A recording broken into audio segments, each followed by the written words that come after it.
right now I am taking apart the Gouf Flight type so I can individually sand each one of these parts and then see where to go with it.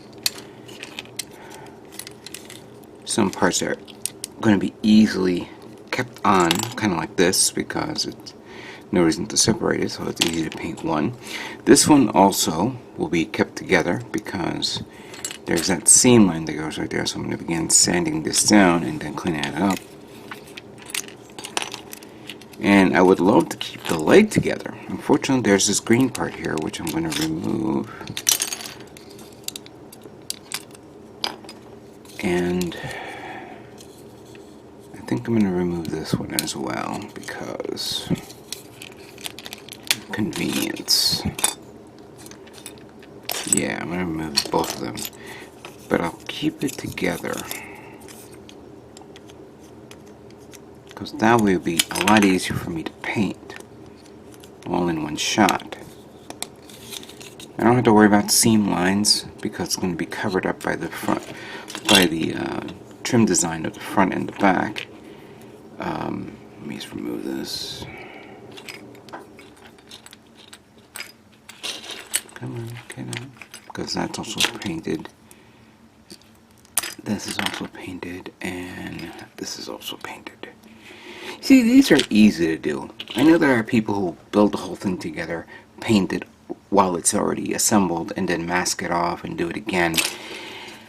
But you know, it all depends on your workflow, whatever you feel comfortable with. So it doesn't have to be my way. It could be whatever you feel comfortable with. Get out. Come on. Here we go. Right now, like the waist unit right here is kind of held up a little bit because certain parts are not holding it in. And when I remove this one, I snap that peg, but there's this peg there, so no big deal. I mean, once it's painted and glued on, I mean, I'll just glue it on and no big deal, but I gotta take it apart anyway to check the edges, sand it down, take care of that. Solid parts like the part of the barrel for the Gatling gun, which I need to sand off, that nub needs to be taken care of. This part here needs to be taken care of. The shield. A lot of parts, like this one right here, which the backpack, where are you? Can't see it because of the background of my room. Oh, here it is. Oh.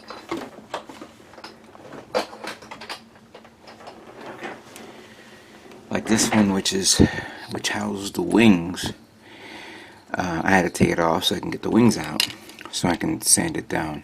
And obviously, you have the trim design of this, which is from the, I believe the masking, decal, the water slide decal, which will wrap around. But I said to myself, you know what? This is big enough for me to actually paint it, so it's no big deal for that. This and this. Now I gotta work on areas that need to be sanding, especially like parts like this, which of course I don't know why they thought it was a good idea to put the actual connection for this at the middle part of how this design is.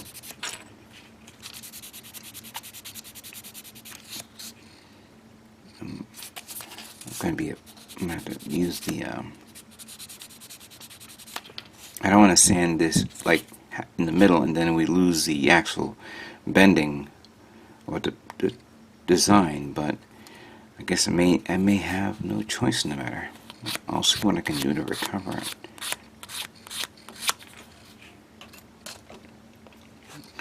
Now, I was reviewing each one of these parts, seeing where do we go from here.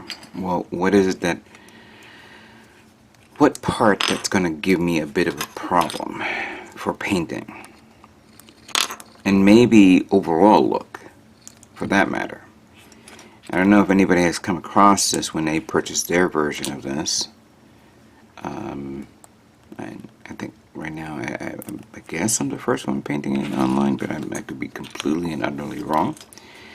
But I wanted to show this to you.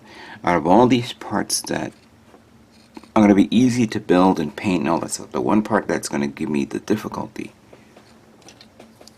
will be this. And if I zoom in to show you, now there is a seam line right through here, which is no big deal. That's an easy clean. But there's this little line right there. And obviously, if this would have been perfect, if this was sticking out like that, and then this didn't have this part here, and then you just put it right there, and that's it, you're done. I guess these guys didn't think about that. That's understandable. So how do I fix that? How would that fix that area? Well, for starters, I am going to get Mr. White Putty by Mr. Hobby. I've already cleaned this up. I didn't clean this one up yet, but this one I did, and the side, so that's fine. This will be glued on because I don't have to worry about it. But I want to put something there as putty, so that way I can fill it in, and then when it dries, sand it off. Well, I need one of my tools here. Where is it? Okay. We'll use this for now.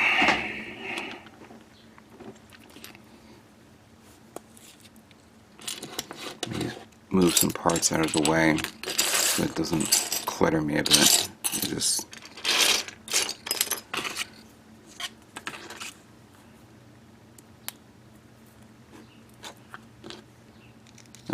that should be ample enough.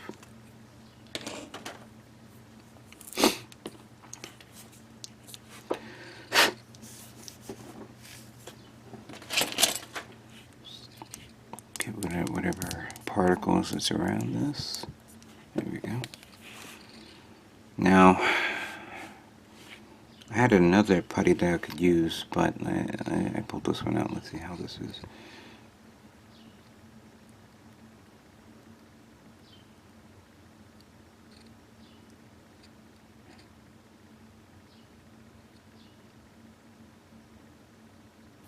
Here we go.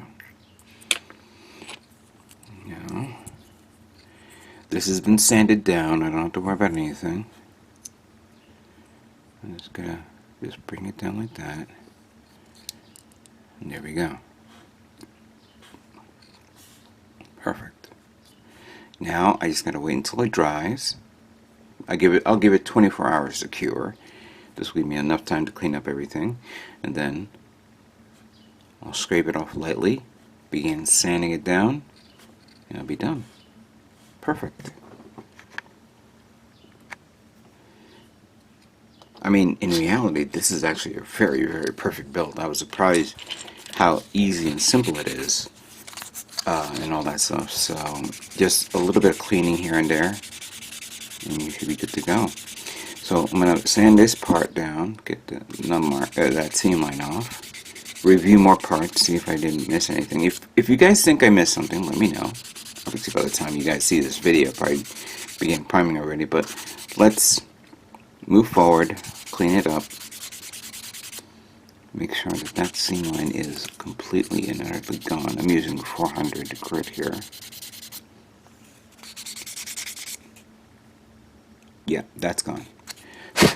Alright, and now I've got to work on this part. So let me take care of that, and then we'll put these on alligator clips, and we'll begin preparing for priming. Alright, so right now I am preparing the parts for priming. Just double and triple checking the parts that I've already put on clips, as you can see here. Sometimes you have to do a second review before you do anything. separating this by color. The browns, basically the darker colors here, while the entire set of light colors goes here. Metallics and grays goes there. Just make sure I cover everything well with this. I have the paint. I have the paint sets ready to go. This thing came off, of course.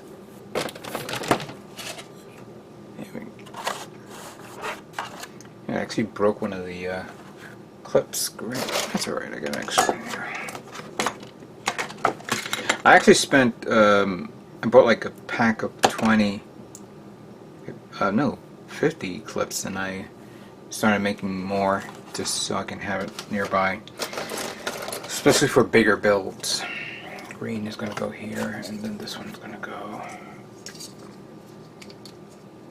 there.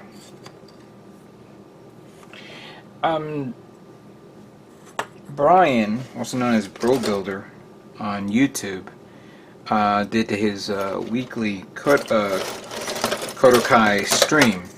It was just listening to these guys talking, and he had Julio and Pabs, and of course, all of a sudden, Tim just come out of nowhere. Tim from Child of Mecca. He's been away for a while. It was nice to see him and chat with him. He was busy with his stuff.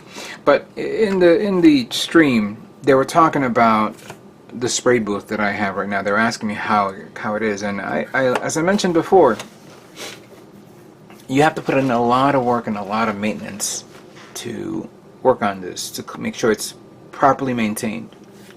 Because if you leave it alone, you're gonna have problems. For starters, when I was done with the painting, I immediately emptied the reservoir. I immediately cleaned it, so that way I have nothing in there. It's done. The glass needs to be cleaned, of course, you know, for aesthetic reasons, but it's necessary for the water to flow down. Also, make sure you clean that pump, because it's a water pump, of course, which I believe you can replace. I haven't had any issues as of yet, and I'm going to do this, knock on wood. So I've heard some people, especially those who are in the stream, that it's great in practice, but there is some things that you need to be aware of, and I guess I don't know if I have a 2.0 or this is a 1.5, but I haven't run across any issues at this moment. I hope not. I don't run into any issues at this moment. So, I mean, in truth, this replaced my spray booth that I've had for close to 10 years. So it was a complete and utter replacement. It had to be replaced, because that's my. For those of you who've seen my spray booth I've had for years, and you know, I used it for all my builds, but during priming, the backwash of the overspray, you could say the overspray when you spray paint like primer, and primer is notorious for this, kicks out of the spray booth on my old spray booth, and I had the habit of not having my having the parts that I've completely painted on my side, not realizing that once they're painted you want to get it out of the way so you have nothing bothering it. And sure enough, I've had some situations where, you know, even my best builds did not come out right. So proper maintenance is key if you want to keep this running perfectly. Right now I use this on 3 kits. Yeah, 3 kits I think. So hopefully with this and my next kit, and many more to come, will be better, you know. Now, going back to me putting on that putty on the parts. Here it is, and you know what? Maybe there's not enough light for this. I am posting a photograph on Instagram, and I'm gonna have to zoom in so you guys can see this.